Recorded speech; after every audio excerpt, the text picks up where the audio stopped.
family. This is Stephanie with stephanienatlaieministries. I pray that all is going well today. Today I wanted to talk to you guys really quick about a dream that I had, and it was extremely eye-opening. I believe was prophetic. I had two dreams, and to be honest with you guys, they shook me because I believe personally that God is showing us where the body of Christ is. And for me, to have a dream where it just means so much, it's just, let me go into it. But before I go into it, I just want to thank you guys for whoever subscribed to me. And if you really, really, really like this channel, like this content, please, I would love you to like the videos and also share it with friends. I'll allow God to do it organically, but at the same time, if you feel that this challenge is blessing you, feel free to share it. So anyway, let me get into it. So I had this dream about I'm going to show you the first one. So the first dream I had, it was about several weeks ago, and in this dream I was looking at a place. I was like in a building, and I seen all of these cars coming out, and I seen the people getting out of the cars with chains on them, chains on their hands, chains, like slavery chains.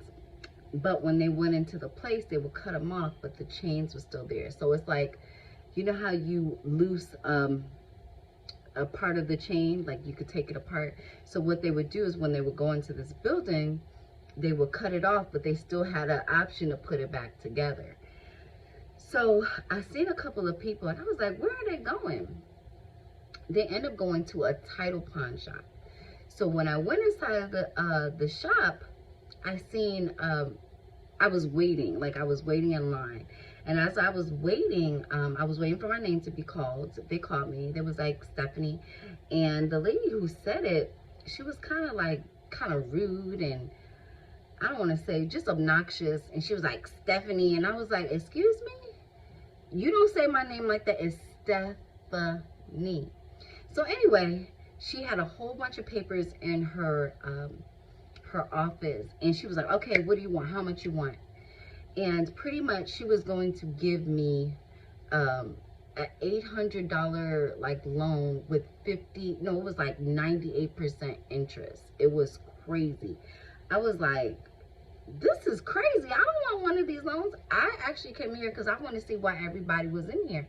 They have, the chains or whatever. She's like, do you want a loan or not? And I was like, no. So I left, and I ended up going out into the parking lot. And when I looked into the parking lot, I seen people with bondage, like yokes of rope around their neck. They were it looked like disgusting, with chains wrapped around them. And I was just like, what in the world's going on? And so I ended up getting in a car with one of the customers. They were leaving. I was like, hey, do you mind giving me a ride? I don't have a ride. I'm walking. They were like, yeah, we'll get a ride. And I was like, when I got in the car, the father was driving, and the daughter was sitting in the front seat. I was sitting in the back. And I was like, do you guys know that God can free you from all this debt? You don't have to go in here. This interest is way too much. She was like, no, I need a car. I need a car now. I don't care how much interest it is. I need a car. I need a car. And I was like, okay. I was like, well, just drop me off where I was going. So she ended up dropping me off where I was going. And I believe when I finished getting to where I was going, I seen God, Jesus, saying that I set all of these people free from their debt. But even if I free them, they're going to go right back. So if God, everyone, some people have this thing, I'm going to get debt free. I want to get out of debt. I'm going to get out of debt. But when that chance comes and God gets you out of debt, or you get out of debt, God allows you to get out of debt, why do we feel that we need to go back? Stay free.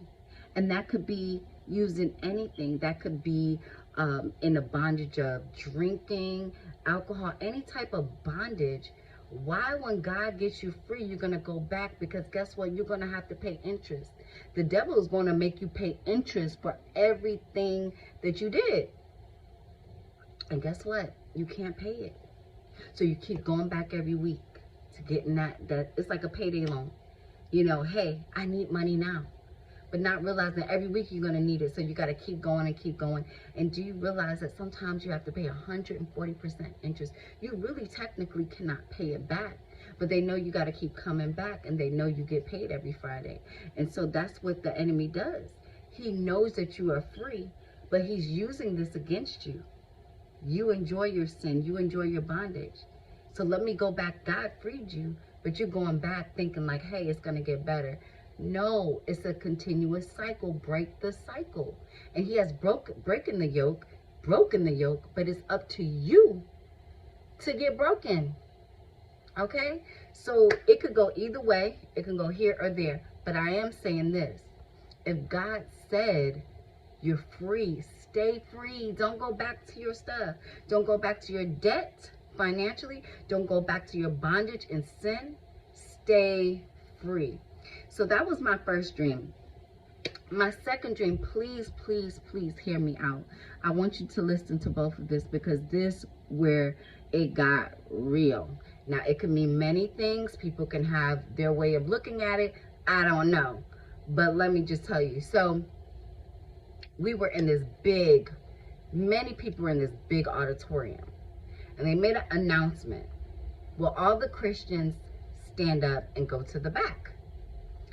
So I got up, a couple of people got up, and I could just tell you, with a big, huge crowd, like huge, I'm talking about like, just say a huge crowd, about maybe 10% got up, and they went to the back. So it wasn't a lot, but it was like a good 10%. So we all went to the back, and they started talking to us. And then what happened was, when we left, they made all the people that were in the audience get in line. And they told the people to get in line. And they put them in chains, like literally chains. But prior to that, I know I'm going ahead of myself. We were separated. They were on one side of the auditorium, and we were on another side, and there was a curtain. And I seen two of the people trying to say, talking between it. They was like, we really need help. Can you help us? And it was nothing that we could do. And we heard someone in the back say, close that curtain, or you're going to have to get out. So we had to, leave them out. We made that decision. So afterwards, the Christians all went somewhere. We were like waiting in line for like this train or whatever. And it was a bunch of us. And I know my kids wasn't with me when I